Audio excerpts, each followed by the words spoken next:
have you ever kissed a girl? Kwanza ni dem aliuliza. Sijui alikuwa anataka aje. Hey, mimi, by the way, that is how I remember. I had never. Wow. As I turned 18, I had not kissed a girl. So I'm remembering, at 18, I was still a child. Yeah. I had not even got to college yet. I had not... And so was I.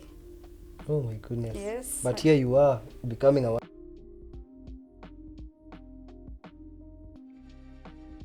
And there's something you mentioned, that Lee, your first son, your son is 19. Yeah. And my son is 12. And for the records, she's just a few months older than me. So I want to know how come. Where did I delay so that niliwachwa wapi?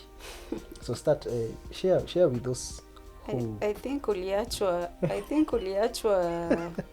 uliachwa wapi? You were not cheeky in school, so I was a nice boy, by the way. You were a very nice boy. Yeah. I was also a good girl. I had my first kiss after 18 years.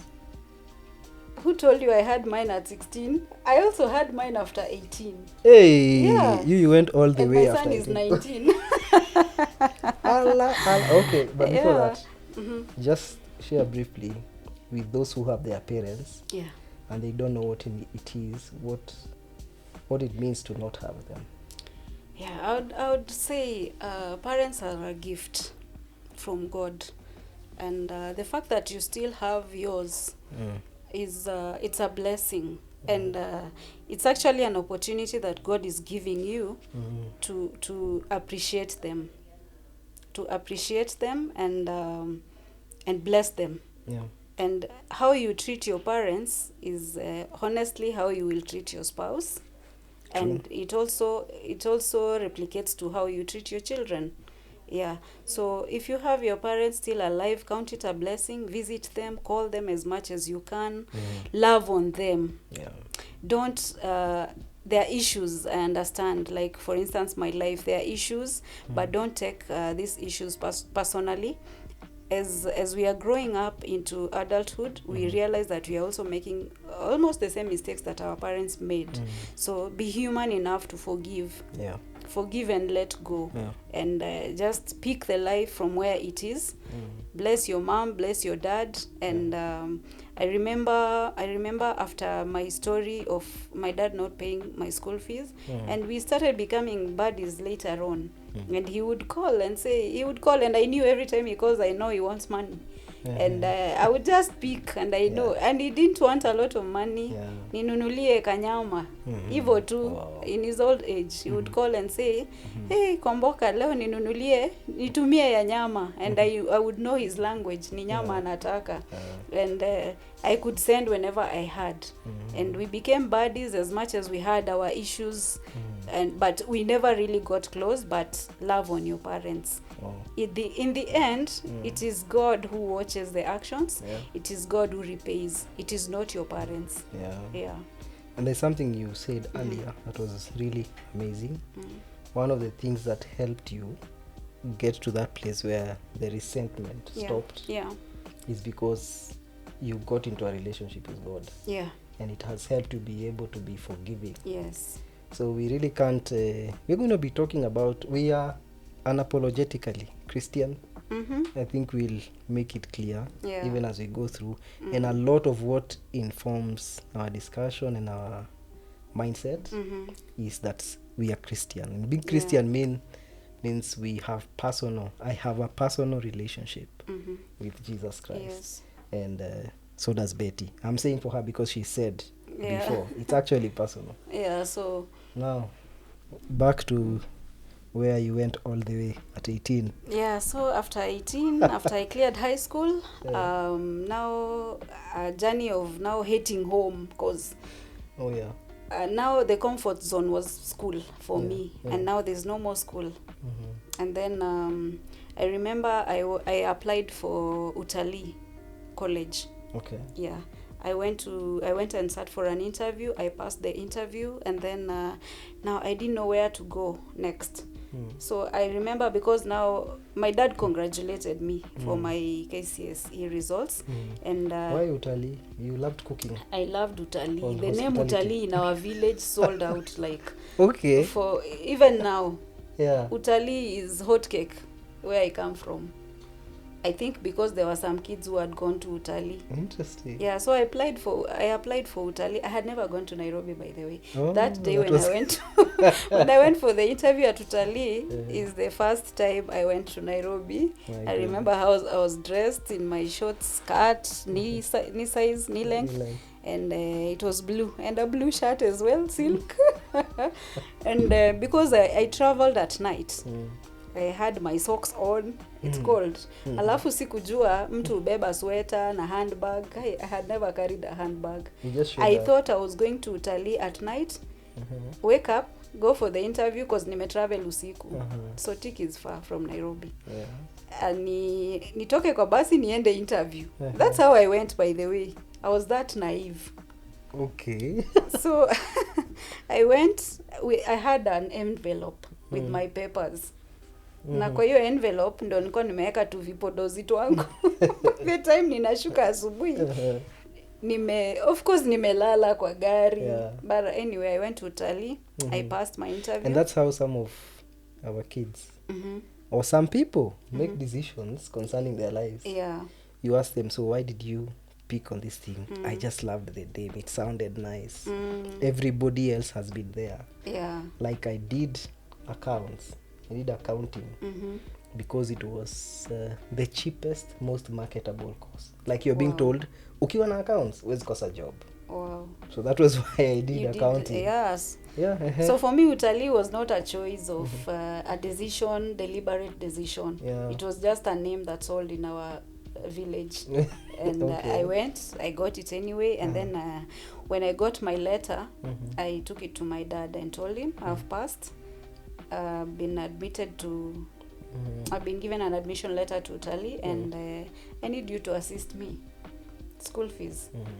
And he said, let's see when it reaches that date, and we can plan. So apparently my mom had bought a Nissan Matatu in the previous years. Now I think 2 years previously. And it wasn't doing well. Ilikuwa na issues, inaenda kwa barabara inaharibika, and then my elder brother was the driver. So ilikuwa tu na issues. So on this fateful day that I'm supposed to report to school, a fateful week, let's say it, I go back to my dad and he tells me, hapana, mama yako ameuza ile gari yake, the Nissan. Kumbe it was on sale and it was parked in his garage. So people used to come and check it out. So, but it wasn't really much money. Alikuwa ameuza tu, I think alikuwa ameuza engine ama ni body. I don't know what she had sold between the two. So it wasn't a lot of money. So my dad turns against me again and says, your mama sold this car. And akupe pesa. Akupatie pesa ya shule. And now he starts telling me, hiyo gari ndo anunue, aliuza shamba yangu. I'm like, okay. So now this is when I start to understand the issues that were cropping up between them. So he tells me, enda mama yako akulipie shule. So I go back to my mother and I tell her, now barua unajua ilikuja, and sasa father amesema you pay for me the school fees. And my mom, she's back in the marketplace. And she tells me, saizi ndio nataka kuanza biashara. Hii pesa kidogo nimepata, utangoja kwanza niende soko, niuze, nipate profit. Ndio uende shule. Will utalii admission wait? It will not wait. You lost it like that? I lost it like that. Just the way I lost my first national school. Oh my. I lost the chance just like that. And I remember looking for a job after that. I remember looking for a job. I got my first job was as a promoter in Bomet, in a wholesale shop. I was doing promotions for Unilever. And when I went there... What do they call Unilever now? Is still Unilever? Or is Unilever I am not now? sure. I think it's still Unilever. I don't know whether it changed. Yeah, so I got my first job, and the first day I went to Bomet, I only had 100 bob in my pocket. Nimefika Bomet, niko na 100 shillings. Well, 100 shillings was a lot back then. It was 2002. Yeah, 2002 hapo. So niko na 100 shillings, and then I had called a friend of mine who was in Bomet. I asked her to host me because I didn't know anyone in Bomet, anywhere else. She used to work in a bookshop. So she told me she will host me. Nikuje nikifika some petrol station, I ask for her. She works around there. Okay. So I reached Bomet in the evening at around 4 p.m. Apparently nilifika nikapata the bookshop is closed. Kumbe wameenda field to supply books. So I sit around the bookshop, and I'm told they'll come back at night. I don't know where she lives. Wow. Remember, I have 100 shillings in my pocket, so I can't go back home. If I go, I'll spend 50 bob to go back home, and then 50 bob to come back in the morning. But then I'm thinking, it's risky, naweza chelewa asubuhi. And then my supervisor was supposed to come in the morning and reimburse me money that I used to go for training in Kisumu. So I didn't want to miss this money. Plus a supervisor coming to work the first day akukose, you're gone. So I stayed. I remember I went to some hotel in Bomet. I sat down. I have 100 bob. I told myself, let me take tea. 5 p.m. inaelekea 6. Nikakunywa chai. Sijui chai ilikuwa 10 bob ama ilikuwa how much. Na mandazi. I sat 6:30, 7. At some point nikaacha bag, nikarudi kucheck kama amerudi, nikaambiwa bado. So I came back. Pesa imepungua. Now I have 80 bob. So if I go home, I'm doomed. I won't be able to come back. So I sit in this hotel, and then at some point, I see some guys, 2 guys seated somewhere. They're having a discussion. They're talking, and then they walk out. Wakaenda. Then after like 20 minutes, one of them comes back. Alikuwa ameacha gazeti kwa meza. So alirudia. So vile alirudi akanisalamia. Sasa nikamwambia poa. Umekaa hapa? Uko sawa? Nikamwambia niko sawa. So he's like, okay, mi naitwa hivi na hivi. He tells me his name, and then he tells me he works with some NGO. They've come to Bomet to drill some boreholes and what have you, and they stay in the town for the night. They go in the morning. Nikamwambia okay. Then I decided, let me walk and check again. So I've not told him why I'm seated here for this long. And then I told him, okay, I also want to go to now that petrol station to check on my friend. And then he's like, si wacha niku drop. It was around 7:30. It's drizzling. Nikamwambia hapana, nitaenda tu. So I walked, and he's driving beside me, and then he's like, unanyeshewa. So mimi ni nani? Nikaingia kwa gari. Tukaenda, by the way. Alikuwa na gari. Prado. Sasa nimeanza kuona. Prado maroon in color. So we went, and then we started talking. As we talked, he tells me he's from Nakuru, and originally we were from Nakuru. Then he tells me he goes to Winners Chapel church, and and I'm familiar with the church because I've had relatives all along in Nakuru who go to Winners Chapel. And so we go to this petrol station together, actually. Took a check, and she was not there. Then I tell him, the other option is for me to go home. Take me to the bus stop. It's just near the hotel where I was. So we come back together, and then tukasimama. Now I'm telling myself, I'll take a night bus, the ones that come through Narok. It will take me home with maybe around 40 bob. And then I'll find a way of coming back in the morning. We sit in his car waiting for a bus to come. We waited, I'm telling you, until almost 11. What? Basi hazifiki, and I'm like, I can tell you what happened. And then I'm not telling the guy was praying that the buses don't come. Most probably. So the bus did not come, and then he's like, should I take you home? I'm like, no, home is very far. And he's a stranger, Wow, but he was nice. He's still a stranger. He was nice. And then so we stay there, and then he's like, okay, if you don't want me to take you home, and this friend of yours, we still went back, by the way, and another time and checked, and she was still not back. Apparently they came back at around 1 a.m. 2 a.m. Oh, so it's not like she had they were stuck kwa matope and all that because walikuwa interior. So kama tuseme ilikuwa mpango ya Mungu. Most probably. So he tells me there's this hotel, it's very cheap, according to him. Yeah. It's very cheap where I stay, and I can take you there, you stay there for a night, and then tomorrow you can meet your friend. Now what I'm not telling him is that I don't have money. Yeah. Is that I have 80 bob. So I'm thinking he'll take me to that hotel. I don't have money to pay for the room. And I'm not telling him, and this is an issue I've had my entire life. I don't, we can sit with you here and you carry your own burdens. I carry my own burdens, like no matter how big they are. I even tell my friends, we go to a hotel and probably the money I had is for school fees. I will pay the bill because I want to be responsible. Where is this coming from? Independence from a very small age. Yeah. You feel like you don't want to burden other people. Yes, I don't want to burden people. I have to handle my stuff. Yeah. So we go to this hotel, and God, there's a good side to it. Yeah. In that it gives you there's a sense of what?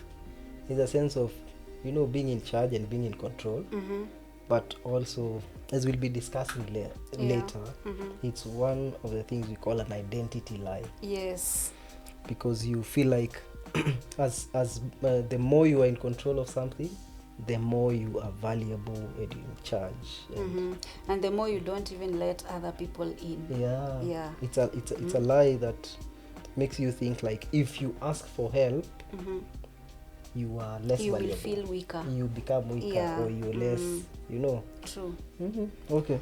Yeah, so we go to this hotel, and he was born again. I can't say I wasn't that born again. I was very young. I was 19. And he pays for my room, and he has his own room. So, okay, I didn't know he had paid for the room. So he leaves me in this room and tells me, okay, we will wake up very early, so utaniona, because they were staying in the same hotel with his colleagues. Okay. Hautatuona, but so when you wake up, I'll come and check on you. Uliniambia unafanya kazi wapi? So I give him the directions of the place where I was supposed to report to work. Okay. So I sleep overnight. I wake up in the morning. Now I'm very disturbed because how will you pay for this? How will I pay for how this room? It was 250. Mi niko na 80 bob. So I wake up, I go first thing to the receptionist before nishawe, before anything. So I go find him, he's asleep hapo kwa reception, and I tell him, sasa poa, nilikuwa kwa room number fulani, and I want to go and pick my money. I don't even know where, I don't have the money. What I'm telling him is that I am going to work. Then when my supervisor pays me indirectly, that is what I'm saying. I will come back and pay. But I'm telling I'm going to pick the money, then I come back. Akaniambia room ililipwa. Room ililipwa. Wow. Na nimeachiwa hii, it was like a letter. Karatasi imekunjwa. Nimeachiwa hii, ameniambia nikupatie hii. So he gives me this parcel. I take it, I fungua it, I find 500 bob inside, and a phone number. 500? Yes. Had you ever touched I had money 50, like that? I had 80 bob. No, had you ever touched your own 500 like this? Wacha. So, I see 500 and I see God. I'm like, what is this? And so I go to work. At 1, I didn't even get to call the number. He locates where I am. And I didn't know he would come at 1. I thought jioni wakimaliza job. Hey, sasa poa. Twende lunch. Umefunga job? Nikamwambia bado tuko job. Akaniambia lunch time. Nikamwambia okay, sawa, twende lunch. Tukaenda lunch, and that's how we started. We became friends. Yeah. So apparently my promo job was for a month. About 3 weeks. Ndio iishe. So this guy pays for me the whole month.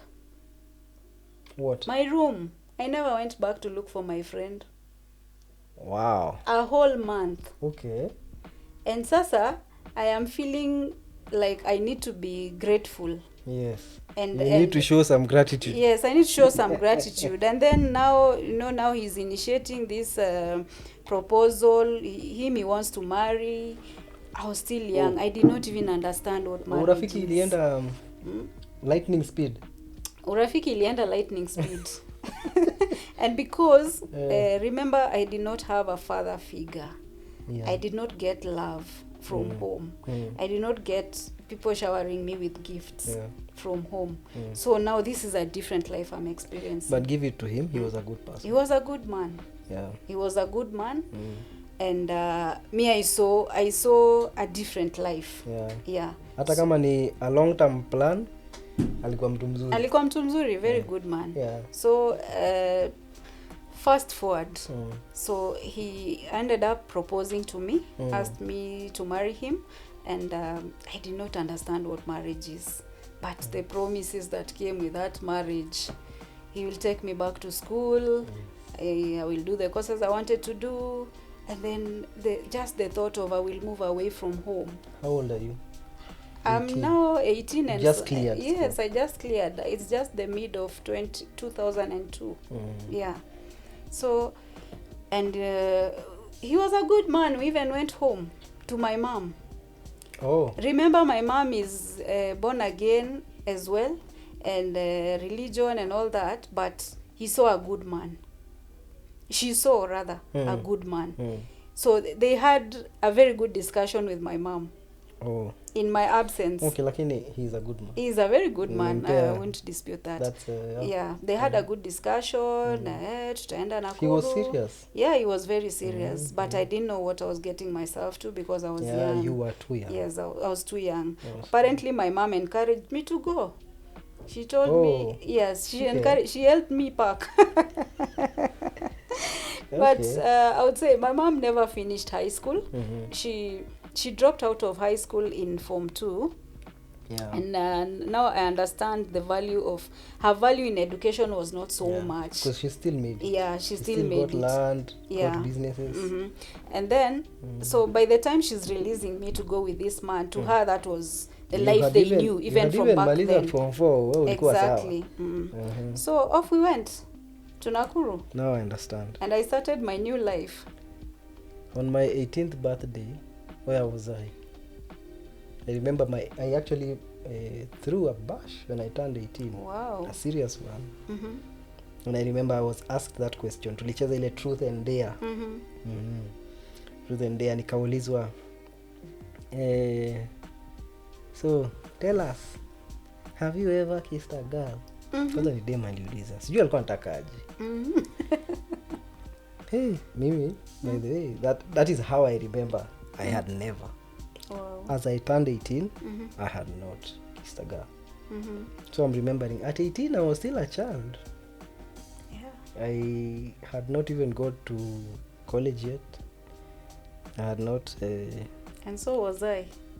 Oh my goodness. Yes. But here you are, becoming a wife. Yes, becoming a wife. Yeah.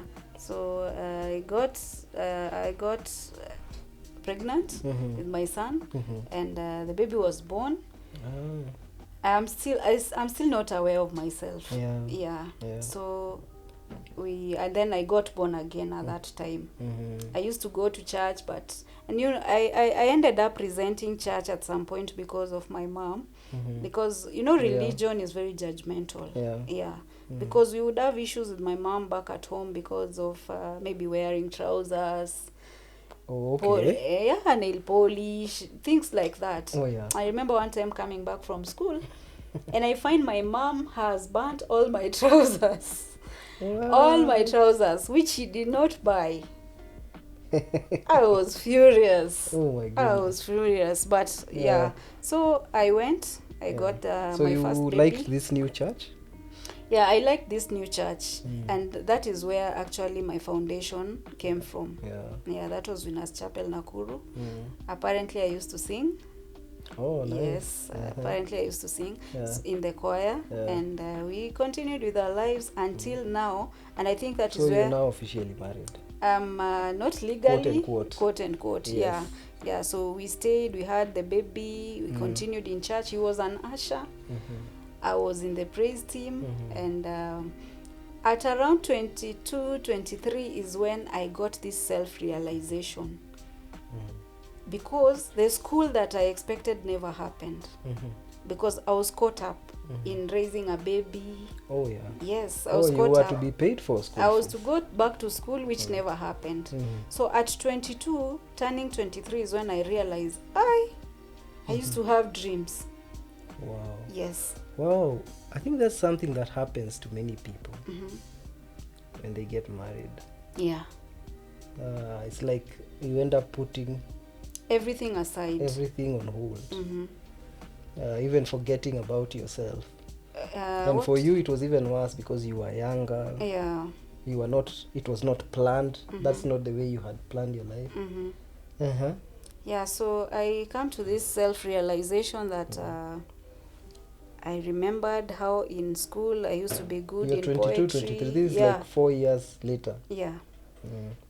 I used to be good in school. I used to be, I still have this desire of going back to school. Yeah. I still have this desire of trying to see my potentials. What can I be? What can I do? And then, and that's how the marriage stopped working. Because now I am seeing a different part of me that is not happening. And I feel like my life is on hold. I feel like I'm in some sort of prison because I cannot do what I want. He wasn't restricting me to do anything, but my dreams and his were not together. Oh, wow. His visions and my visions were not together. Okay. Yeah. So for me, I opted out.